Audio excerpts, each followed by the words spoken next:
The first qualification for me when I apply to a company is that a company that's not big or established. You know why? Because I love being part of that company growing up. Okay. Always make sure that your client can trust you. I said, they work for me too. And he was like, no way. Whatever it is that happens in your end, tell them. I ended up saving him $90,000 for one order. No way.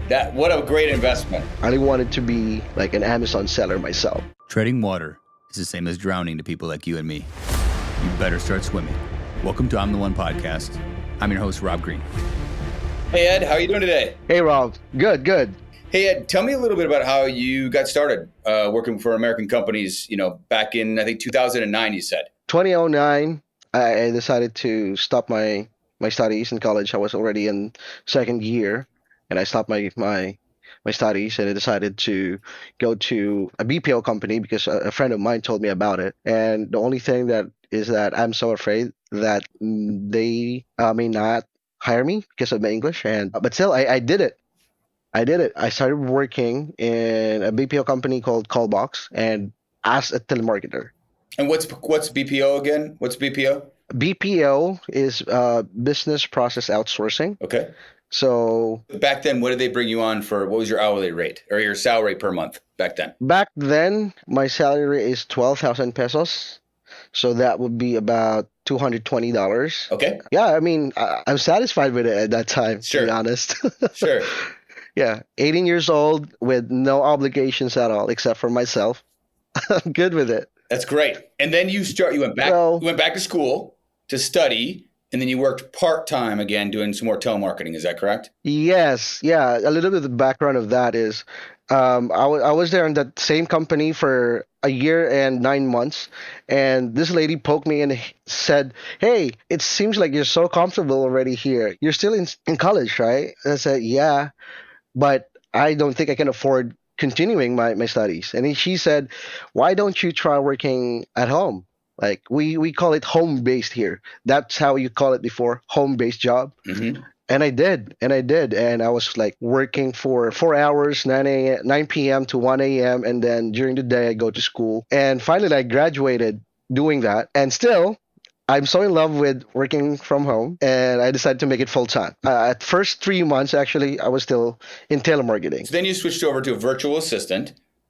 And did the companies you worked Yes. for change after that from BPO to something else? Yes, it did. Because my first 3 months there was like an agency, online agency. They hire people virtually to work for them, and this company will look for clients for you. And then after that, after the 3 months, actually the truth is I got tired with telemarketing, calling people, convincing people. Sometimes you can, sometimes get a little bit scammy.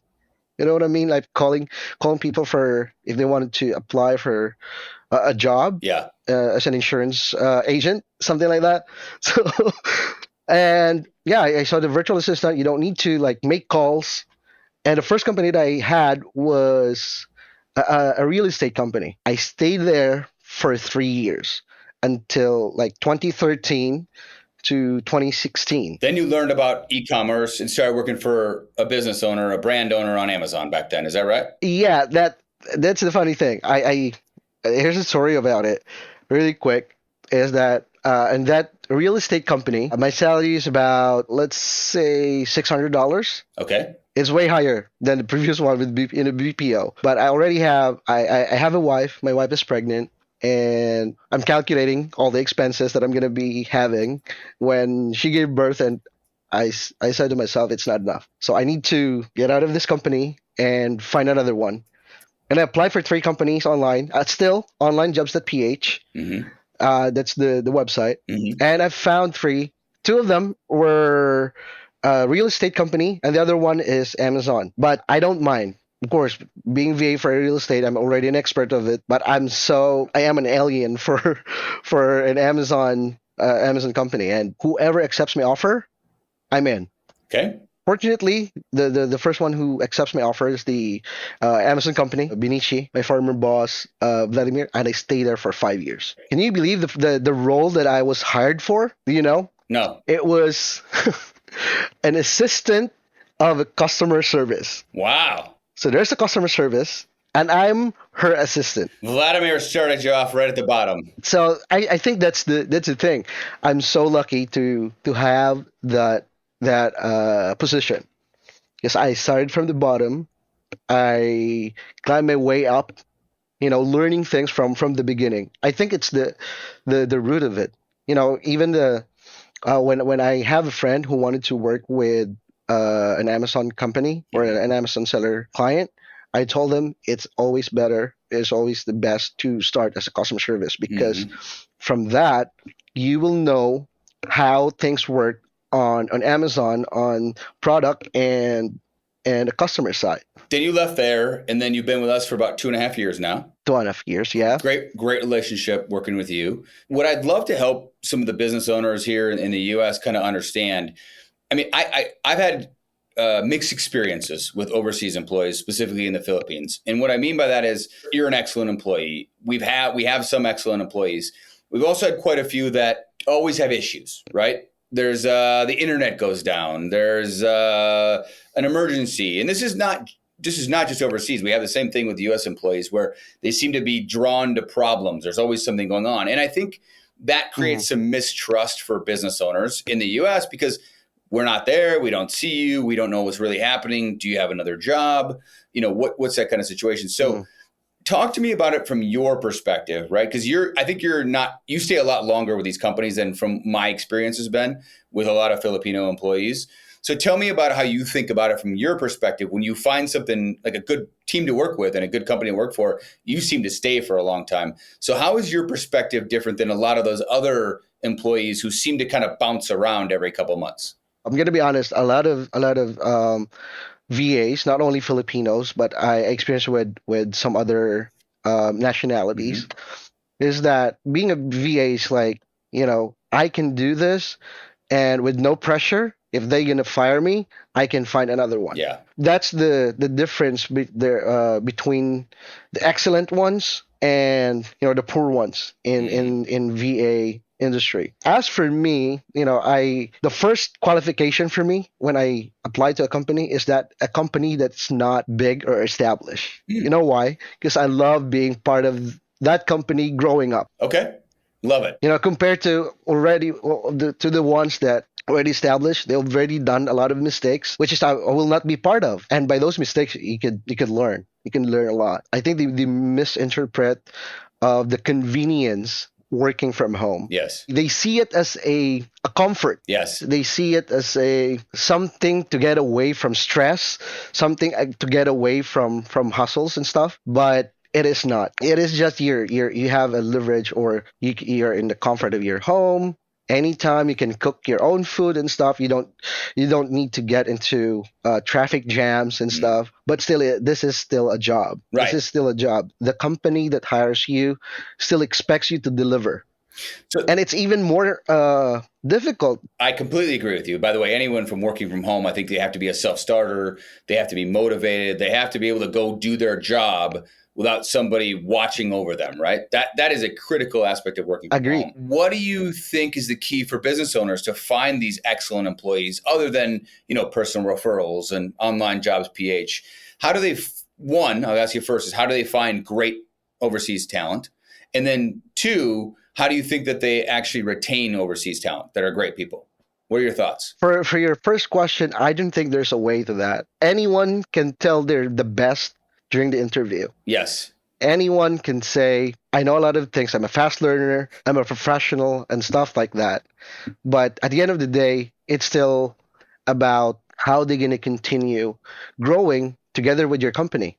Yeah. And to continue giving value as a VA to the owner. So we do this sometimes, and we do short stints, like a trial, right? So like a 1-week trial. Would you recommend something like that to see if it's a good fit for both sides? 100%. Okay. 100%. I'm not trying to make it harder for aspiring VAs. No, this is good. But it is a must. It is a must because it's about your commitment to the company. I've made a ton of mistakes in hiring, a ton. And, just because someone interviews great, like you said, it doesn't mean they're going to do a great job. So we'd like to do as much testing and project-based and trial ahead of time, because I also see it from your perspective. It's a commitment. If you're going to leave a job and come here, I want it to be you to be sure that this is somewhere you want to work too, right? It's the right culture and it fits you. Yep. So the second question was, what do you think business owners can do to retain great overseas talent? Because it's harder for us when you're not face to face. We can't build the culture the same way. It's harder to like demonstrate how we want to work together. So what do you think we could do a better job, and be candid about this? What do I do well, or what does our team do well here, or what could we do better? Right. I mean, I'd love to get your honest feedback about this. I guess especially for Filipino people, we love being appreciated, and communicating to a business owner, communicating to the VAs, since we are in virtual space, is crucial for maintaining the morale of your team. What's going on? How are you? You're doing a great job. That kind of stuff is a huge factor for being motivated as a VA, as a virtual assistant. And but of course, there will be like a thin line there, or a boundary, because too much communication from the owner makes people anxious at the same time. It's like, because I believe, because I have a client before in a real estate company. It's like in a day, he gonna call you for about 3 to 5 times. Mm. I'm not kidding. I even have someone in the team that when that person starts to call, she goes to the bathroom. Oh, geez. It's like she's so afraid. She's so afraid. Though this guy is not shouting at anything, but there's a thing about him that makes people anxious. Like, does he not trust me? That's the thing. Too much communication. That feels like the key word there, Ed, to be honest with you, is the trust part. It's like developing that trust, because the business owner has to trust the employee in the Philippines, and the person in the Philippines needs to trust the business owner. And I feel like that is probably the most difficult part, of doing the virtual arrangement. I mean, I've had a quick story on this. I had a situation. I was at a mastermind a couple of years ago, and one of the guys that's well known in this space was doing a presentation, and it was outreach to influencers or something like that. And he shared an audio clip of the person talking from the Philippines. And I went up to him afterwards. I was like, hey, I know that person. Is that person named this? And he said, yeah. I said, they work for me too. And he was like, no way. Okay. And we both looked it up and are like, oh yeah, they were working for us both full time, right? That does happen. That was just a random, like, out of the blue. We happened to be at the same conference, and he presented with their voice, like not even just a name, but their voice. And I was like, wow, that is crazy. Right. So I think that building that trust is really critical, and having open, honest dialogue. I feel like that's what happens when we do it well in our team. I feel like that's the key, is open, honest dialogue about how people are performing and where they have gaps, and where we can provide more support, and or identifying, where they can work that's the most beneficial for the company and for themselves. I totally agree. Totally agree. That's why transparency is crucial in the business owners and VA's relationship. I totally agree with that. One of the common things actually that I experienced before from some other guys is that it became a habit for them to respond to the owner for long, long hours after that owner sent a chat. So yeah, it's a common thing. It's a common thing. But having two clients or two companies at the same time, even though you're working from home, to be honest, it will not work. No. And I mean, business owners don't want that, obviously. Yeah, unless you're just playing around. Your goal is just to get two salaries in two companies, and that's it, without giving them any values of your work. That's great. This is good from a business owner's perspective. Now let's talk a little bit more to people that want to be VAs, right? Whatever country or even in the US that you want to live at. How would you recommend they go about it? I mean, you said even a few years ago you just took the first offer that came in. Obviously, you've got more experience now, right? So how would you advise them, someone that's in your shoes, to find the right fit and the right company to work for? Yeah, like I said earlier, I would suggest or advise to look for a company that is not that well established, to be honest. If you want to, especially if you're just starting, because that way it is an opportunity for you to grow. I had people ask, "Hey guys, would you like to be part of my team in this company?" Number one thing that I told them is that this is not like a guarantee that you will last long, but while you're there, make it an opportunity for you to learn about the industry, especially on Amazon. To be honest, if there's someone right now in front of me that will say, "Hey, what's the best type of company to apply for?" As a VA, I would really right up the bat. I will say Amazon. Look for, Mm. especially for an Amazon in private label, a private label seller. It's really like an Amazon from A to Z. You know, like searching for product, inventory, all of the stuff until the end, and the customer service. And if there's an opportunity for doing a customer service, do it, because from there you're gonna learn a lot. That's great. You know, there are a lot of things, the best traits of a VA, you know, technical skills, communication skills, stuff like that. But one thing, two things that I really wanted to give people an advice for, or make sure to have, is first is the adaptability. Mm. Right now, a lot of things going on the internet. AI came in, you know, in Photoshop, in the Chat GPT, on all of this stuff. And if you're on Amazon, new rules and regulations comes in, new things Amazon don't want you to do. So you have to be, your adaptability is very important to it. You know, new tools, you know, like us, right? Yeah. If you're a person like, what, a new tool again? Mm. We just tried the other one, and that's the reality, you know, because with a lot of offers right out there for whatever tools, we need to find the best that fits our business. Mm-hmm. So yeah, adaptability. Second, trust. Okay. Always make sure that your client can trust you. Whatever it is that happens in your end, tell them. Yes. If you have if you have a Yes. blackout, but don't make it an excuse just to escape work. Right. You know what I mean? Right. So I think that's the a great thing to have in a relationship of a VA and a business owner. Trust. Because like me before, I was like, Vladimir asked me to, hey, can you go to India to negotiate, to look for companies who manufactures our product and do a negotiation? You know, can you imagine that level of trust? Yeah, it's a ton. We haven't met. Russia and Philippines, and he he trusted me to go there to negotiate for his business, and It's awesome. I ended up saving him $90,000 for one order. No way. I did One trip. one trip. What a great investment. It is like I only spent about $3,000 back and forth trip, and he saved for $90,000. I mean, yeah, That's why not, right? amazing. That's awesome. How has working remote for a US company changed your worldview in any way, if it has? Besides from money, Yeah. from the salary, it made me think bigger. Mm. If God will give me a chance in the future, I really wanted to be like an Amazon seller myself. Okay. Okay. I mean, this is something that in the virtual world, as a VA, there's a lot of things that you cannot see locally. Mm.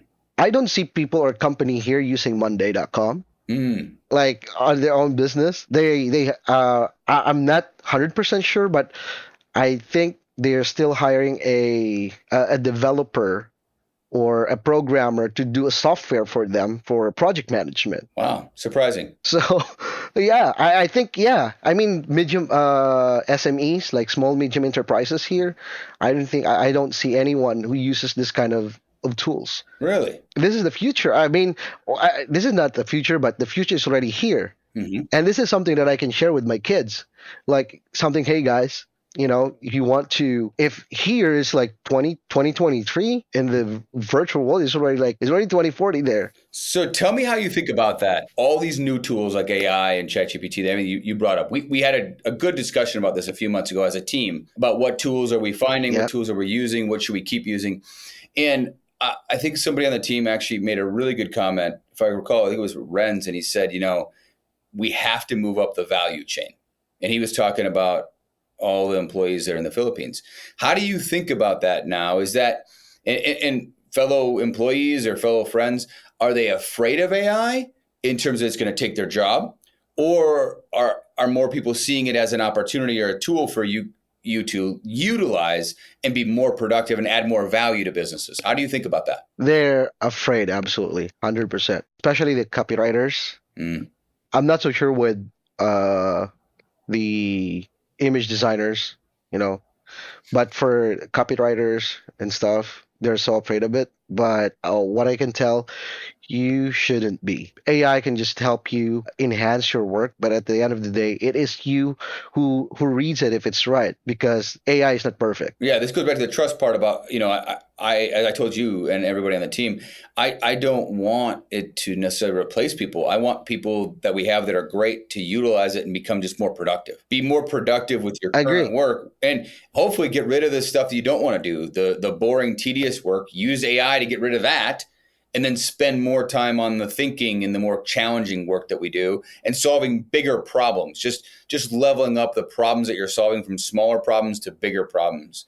That's the whole dream of what I see happening with Yeah, AI. I agree. Like, there's a funny example to that. I never told anyone in the company about it. I think it was the our product in Aberdeen Oak. It has an issue with customer complaints. Okay. Our listing is still there, but we have a red flag in our notification. So I have to send an appeal with Amazon so that they can remove it and we can improve our account health score. Mm-hmm. My first appeal, they did not accept it. You know what I did? I just copy pasted it and tell ChatGPT to make this a little bit aggressive. That's it. That was the only prompt. That's what I did. That's Okay. it. That's it. That's it. Yeah, and I think it was, if I can remember correctly, it's Thursday, and we have about to have our hell yes, Mm. and I need to do it right away, and I did. I just copy pasted it, and yeah, I read it. It's really aggressive. Like if you're the seller support who reads it, is like slamming you. What are the wrong things that you're doing with our listing? And I copy pasted it, and after 6 hours, I guess we had that red flag was removed. And like I said, at the end of the day, it's still you who decides if you're gonna use what an AI produces for you. It's any tool. Yeah, it's just a tool. It's just a tool. The simple thing to say or describe it is just the AI tools just make your life more easier. Yeah, I appreciate you sharing your experiences and your thoughts and your advice for business owners and also for remote workers.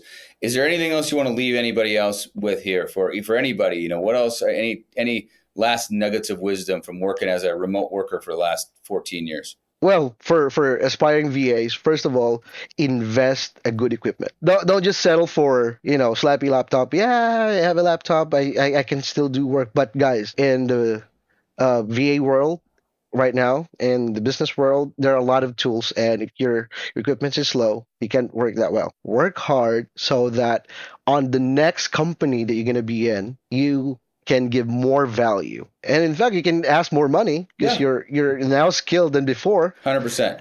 I guess if there's another thing that I wanted to say, keep learning. Google University is there. Perfect. If you don't know the answer, Google University is there, and don't stop becoming the one. Don't stop becoming the one. I love it. No, this is great. This has been a great conversation. I always love talking to you.